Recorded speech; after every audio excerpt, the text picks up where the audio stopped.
fix it any way you go, mate. There we go. What a treat. Back with Mick Box. It is California. Happy days, mate. Always good to get to the West Coast, I'm sure. Cool. Yeah, America loves URIAH Heep. Well, that's good. That's why we're here. Yes, yes.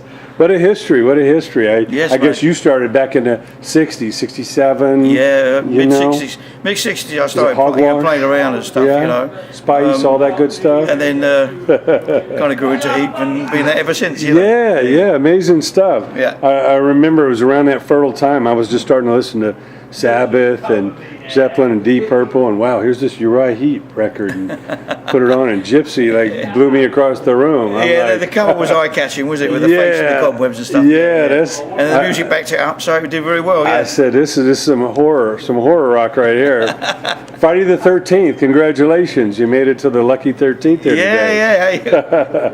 Fits right in with all that. We don't let those things worry us. No. We're going to talk about the new records, the band and all that. But, you know, for those of us that love those classic days, we fell in love with the band originally on, what a classic lineup you had. David Byron on vocals, Ken Hensley on, of course, the organ, and Gary our boy, Thane and Gary Thane and Lee. It was a good chemistry in those days. That was quite a stable band. And, you know, what a history. I know there was a couple albums before this, but look at yourself. There we go. You can do. Look at yourself. Look at me looking at you. Now, was this kind of where it's my idea of the cover, Is this kind of where the sound really started to gel with the members? And I think, you know, the first album, Very Heavy, Very Humble, was very a mix bag of folk rock, you know, heavy metal as they call it now, and blues. And then we went into Salisbury, which is even more experimental and progressive, you know, with using a 27-piece brass section on the title track. And then when we got to Look at Yourself, we want to be a straight-ahead rock band, and that's really what that was, you know. That's what we found our feet. Sure. Yeah. And I know it's all those classic elements that really made, you know, Heep what it was. But was it the idea from the beginning to have the keyboards, the organ? Was that I know you guys were influenced by Vanilla Fudge and a number of those groups. We went in the studio as a band called Spice, and we started recording our songs, and it was a 4-piece. But when we heard them coming back, we felt that, you know, a keyboard would enhance what we were doing musically. So, and the hammered organ was always my favourite instrument of all time in terms of keyboards, because it can be anything. It can be aggressive, it can be light, it can be romantic, be anything you want it to be. And that's what our music is. So it fit very well. And of course, being a Vanilla Fudge fan, you know, Mark set the bar for everyone, you know. There we go. Now, besides the Fudge, were there's any of those earlier American, you know, the classic, the founders of rock and roll, any of those guys were influences, or when you started listening to music? I think early days, Buddy Holly and Eddie some of those Cochran guys, and those sort of people. Yeah, very much so. Yeah, that's part of your youth growing up. You know. Yeah, I know. Definitely. I know a lot of these Americans influenced the Brits, and then all of a sudden the Brits influenced us. We've been going back and forth ever since. Many times. Kindred spirits in music. It's amazing. Now, obviously, from here, you guys hit quite a stride, you know, with the Demons and Wizards album. Yeah. And it was quite a... that's the record that took us on the world stage. Of course, with Easy Living and Sweet Lorraine and all that good stuff. Talk about... And the Wizard, making that record. What was the feeling? Why do you think the chemistry was so right? I think we hit on writing lyrics in a very mystical way, you know, as you say, with wizards and demons and things, and that kind of captured everyone's imagination. And when we were recording the album, we just felt it had something special about it. And then, of course, when we got Roger Dean involved with the cover, it was the first time we actually had the music and the cover and the artwork intrinsically linked together, you know. Yeah. And it just took off like a... Amazing. Like a tram. It was fantastic, Now, where did you get turned on to Roger Dean? What was the... He came to our office looking for work. Really? Yeah. He was working in a university in Southend on the coast of England, east coast of England, and he was, you know, touting places, putting his artwork around. Of course, he came to our manager, and we played him the album, and he said, "I'll go off and do an original artwork," and he did, and it was fantastic, you know. So rather than existing piece, he listened to some music and came and created it just for you. Then took it on board, and then started painting. Wow, that's amazing. Definitely fits the music, and I guess this was the follow-up, of course. Yeah, the follow-up. Magician's Birthday. Yeah. Another Roger Dean masterpiece. Yes, indeed. Clicking on all gears. Yeah, that's quite a cover there. You know, back in the day, we had these great, gatefolds. You know, good against evil and all that stuff. Yeah, and of course always wins. You know, the classic lineup. There's a young Mick Box right there making it happen. Yeah, mate. And not a grey hair in sight there. You know, talking about the the classic lineup. What can you say about like a David Byron? What made him special? I think he had one of the best rock voices ever. You know, he wasn't just a vocalist. He lived inside a song when he sang it, and I think that's why he connected with so many people. So he was just premier vocalist. Give him any song, and he made it special. You know, so it was a combination of his vocal ability and his mind, where he would wrap himself inside it. Yeah. And people, lots of people can sing and sing it very well. Yeah. But he was inside it. He lived it. Yeah. And that was made him so special. Yeah. Wow. And that's what it took back then. You needed a Robert Plant or Ozzy Osbourne or a where it's Ray passionate Gillan. And it's believable. And people connect with it. Sure. And how about your keyboardist here, Ken Hensley? What made him special? Well, he came on board with us on the first album. We recorded after the first album, then we got Ken in on the hammered organ, and he just grew as a musician. He grew as a writer, and he came up with some really great songs and things. So he was an integral part of URIAH Heep. Plus, he had a good voice at the time as well, where he could sing quite high. And URIAH Heep always had 5 vocalists, so we. That's why people call us the Beach Boys of heavy metal, and it became one of our trademarks. So it's an integral part of what we did. It's amazing back then. And how about Gary Thane? I guess he originally came from New Zealand. Yeah, Gary was a special person, especially as a bass player, because coming from the days prior to that, most bass players just played the root note on chords and things, and Gary developed these beautiful melodic lines that never interfered with the vocal melody, but enhanced it. And it was quite a talent, I think he's the first of those bass players to come out, with that sort of style. It's amazing. And then the hard-hitting Lee Kerslake. What about Lee? Lee was, we were like brothers, and we still are. He was a powerhouse, very much in the Bonham mould, but he had that power, and he had today, drummers have got 2 bass drums and these double pedals and things like that. He used to do it with 1 pedal, and his foot was faster than all of them, and so it was really real, Yeah. Now Lee obviously went on and recorded those epic Ozzy Osbourne, Blizzard of Oz albums with Bob Daisley and Randy Rhoads. What did you think when you first heard those records? Oh, they're marvellous. Yeah, fantastic. I mean, I kept in touch with Lee anyway, and I went down to the rehearsals and heard it all develop. So there's no surprise to me it was going to be big. Yeah. Especially with Randy playing, Oh, sure. It was just, and Randy's the local boy right here from the valley, from Burbank. Yeah. Well, he took it into another stratosphere.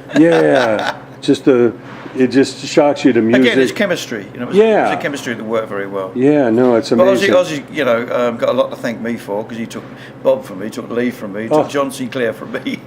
Oh my gosh! Eventually, so there you go. He's had a history. I was his resource for musicians. I heard Rob Zombie say the same thing. His current drummer and his bass player came from Rob's band. He's like, I think Sharon's got a good plan to steal the players there. But what an incredible lineup, and you guys. Tell us about the first time you came over to America, because I know it was the days of freeform FM radio. Well, our first tour in America was in the first gig we played was in Indianapolis, and with Three Dog Night, supported Three Dog Night, who were the biggest things since sliced bread over here at that time. So we weren't quite sure how our music was going to fit with them, because we were a rock band. They're obviously a pop band, But in those days, you weren't pigeonholed, It was either good music or bad music. And we went on stage and we went down an absolute riot, And so it grew from there, I mean, if I can explain it a bit more eloquently,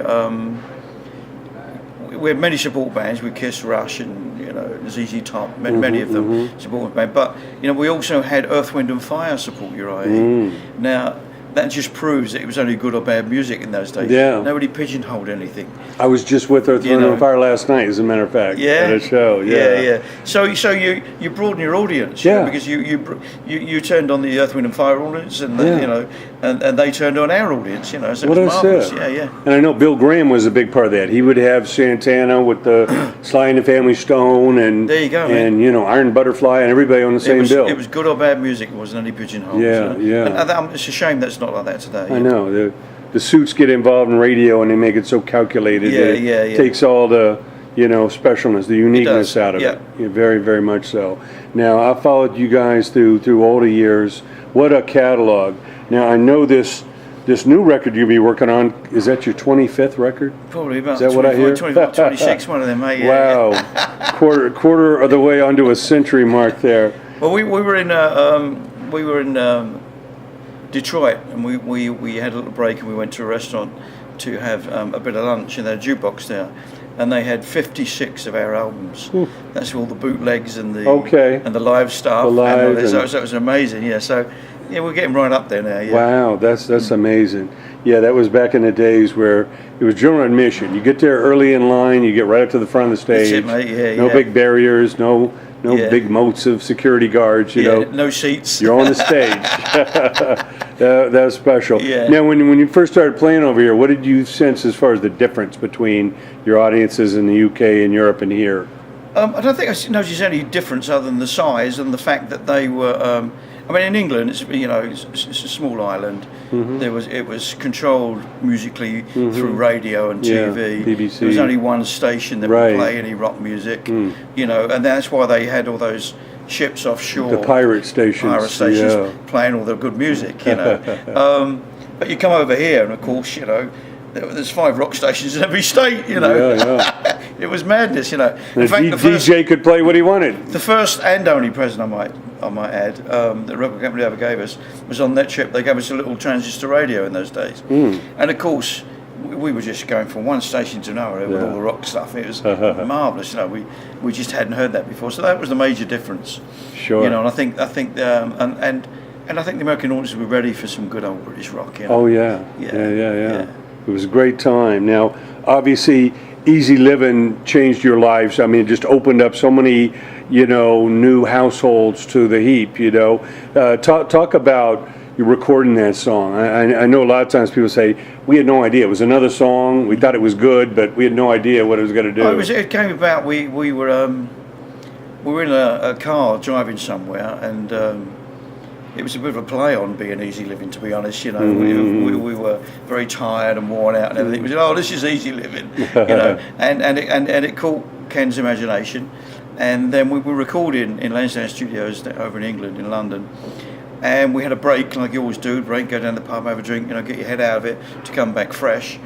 And while we were there, he came back. We came back, and he said, "I got this little on Easy Living," you know, from what we said in the car. And suddenly it all came together very quickly. And we recorded it very quickly, and it had energy and drive, and everyone was on it straight away, you know. And I think that was the magic of the song. And is that a similar process for a lot of songs? Somebody come in with a germ of an idea, or you had a riff, or Ken had a little melody, and everybody kind of added their piece to it? Nowadays we tend to come with something more prepared. It's more, you know, because, you know, again, it's all time and money and rehearsal in the studio, and so you have to get, you know, be more prepared. We tend to bring along the songs, and then let the band put their stamp on them. And I write with Phil Lansdowne, our keyboard player, so you know, we write most of the material for the last 10 years, or 20 years, or 30 years, I think. 50 years. It's amazing. Now, tell us about Bernie, your latest singer, and what he brings to the band, because he's got the energy, you know, he does it justice to the classics. Yes, Bernie's lucky in as much with his vocal range, he can cover all the singers that we have in the band. And he does it very, very well, you know, all the David stuff, or, you know, John Lawton stuff. Peter Galby stuff, he can do the lot. So he's very versatile in that way, and he's always got the high-end range that we look for. He just fits the bill, 100%, Now, are there any standout, any highlights, any key shows here in America that, you know, meant something to you when you look back? That was like really a landmark festival or show, or Any really standouts? I can't remember what it was, but we did a great festival with, I think, the Faces, Aerosmith, URIAH Heep, might have been Russian. It was loads of them, you know. Yeah. Those days you did those festivals, Sure. and it was just immense, you know. And what part of the country was this? In the Midwest? The Midwest, I think. Okay. Yeah, Middle of a field somewhere. Yeah. And every band was trying to outdo each other. Of course. You know, I think we had a limo each. And the venue was only across the road, so it was just so stupid, you know. And then Rod Stewart did everyone, I think, was turned up in a helicopter or something. Oh, my gosh. And Steve Tyler was trying to outdo it with it, you know. So those sort of days of excesses, you know. Right. Stupid, but a lot of fun. But tickets were probably $10 in the fans at a treat. Yeah, when I first started going to shows, man, it was $5 to get in, free parking, and $1 for a beer and a hot dog, you know. That's where it should be, mate. I know, they make it so crazy on us. Yeah. Now, I know, like I say, oh, this was great, and I know you guys had a laugh with it, but I heard a Rolling Stone journalist. Yeah. She heard one of the first records and says she would commit suicide if you guys made it. Yeah. Well, maybe she was has. Was that the first record, or maybe she has? Yeah, I hope so. You know, journalists, they criticise. That's their job. They're critics. Right. Well, they never loved Zeppelin or Purple or any of those. So they just try and knock anyway. you down. But in the end, we were a people's band. It's people that voted with their buying the albums, buying the tickets, and everything else. So it was a silly statement. She's got to live with it for the rest of her life. Of course. If she's still alive. Of course. If she wants to commit suicide, hey. I heard Kiss had a similar review in a Village Voice in New York. Yeah. And Gene hadn't gotten to the studio yet, the rehearsal, and they're all down in the dumps because this is the worst band I've ever heard. Gene came in. He said, what's going on with you guys? And they read him the review. He said, that's fantastic. He said, who's not going to want to go see the worst band in history? Yeah, exactly. Yeah. Well, that made us a people's band, so that's yeah. Well, that's it. It's fine, who cares about the critics? They don't buy the records or buy the tickets. The people count, mate. They count by buying the albums, as I said, and the tour tickets. Yeah. When you get an audience shouting for 3-4 encores, who's right and who's wrong. Of course. Now, is that what keeps you inspired? It's the fans that love the music and want to hear the classics and what you're doing. I've still got the passion for what I do. Still got the energy to do what I do. I think the passion drives you on and gives you the energy, and then you get the feedback from the fans. And so it's that whole. It's the whole. It's a whole. It's not one or the other. It's together. Yeah. You'll see it tonight. We get out there and we start playing one of the old songs and the fist go in the air. You just wow. It just energizes you. Sure. Now I mentioned last time I saw you at the Key Club, and Trevor Bolden from Ziggy Stardust and the Spiders from Mars was your bass player. Unfortunately we've lost Trevor, but tell us about him as a person and what he brought to the band. Oh, he was a fantastic person. We were best of mates. He was. Great writer, singer, bass player, all of the highest caliber. It was a sad loss with Trevor, but he's still with us. Of course. We still feel his presence when we're in the studio and stuff. Yeah, and that's such a legacy. The music that not only came from England inspired us here, but the music from here again that inspired you guys. What do you think it is about that era, the '70s? That is still the blueprint that everybody aspires to, everybody goes back to, and really you're seeing little kids wearing the classic rock T-shirts. What is it about that era that's so special? I think because it was real. I think it was real and it was honest, and there was certainly a human element to it. There weren't so many machines around. So everything was for real. But also, I think my version as well is simply that in those days there wasn't a lot to get involved with it. It was just sport, fashion, and music. Really only those things. And they were quite interlinked as well. We had a couple channels on the telly. So there was not so much diversion there today. There's so much diversion. On your phone. You can do everything on that phone. Right. So people aren't quite. Inspired to be like they were back in those days, Sure. Or it meant a lot to them. A lot of the romanticism has disappeared from it. I think, everything's so immediate now, whereas you have to wait for things and passionately wait for it and go, oh, I've got it. That excitement's no more because you go on your computer and go, and it's there tomorrow and delete if you don't like it. Sure. Well, again, you guys took us on an adventure between the album covers and the music and the fantasy of it all, and like a Zeppelin or Sabbath or anything. It was escapism. We were allowed to as well, because when we signed an album deal, and any band back those days, you signed for 6 or 7 albums. And then you grew with the record company, and the record company grew with you. And so you were allowed to expand and go in these areas. Whereas today, the execs are standing there saying, we want a song like this, we want you to sound like this, we want you to look like this, and it's all very image conscious, and less about the music. Absolutely.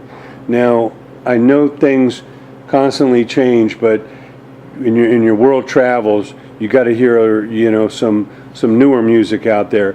In the last few years, is there a band, is there some music that kind of stands out to you? Is there hope for the future? Do you know what? If I answer honestly, I'll hear a band like the Binary Dogs, and I think that's fantastic. And then find out it's Billy Sheehan and Mike Paul and Richie Kotzen. You heard the Rival Sons. You heard them. They're fine, but I don't see them as any saviors of rock and roll. Yeah, of course. At all. But they're doing a good job. Right. But they're only carrying on the mantle. Yeah. Really. No, they remind us of the classic era. Yeah, they're not. They're not expanding overly original with it. They wear at the heart on their sleeve. Yeah. So it's still good to have those bands around. Yeah, definitely. Yeah, no but question. I haven't really seen it. Every time I get involved with a band that I think I like, it's usually some older members in it as well. Yeah. Well, now tell us about this 25th record, Living the Dream. I know you guys are putting the whole thing together, Pledge Music, and it's a whole new way.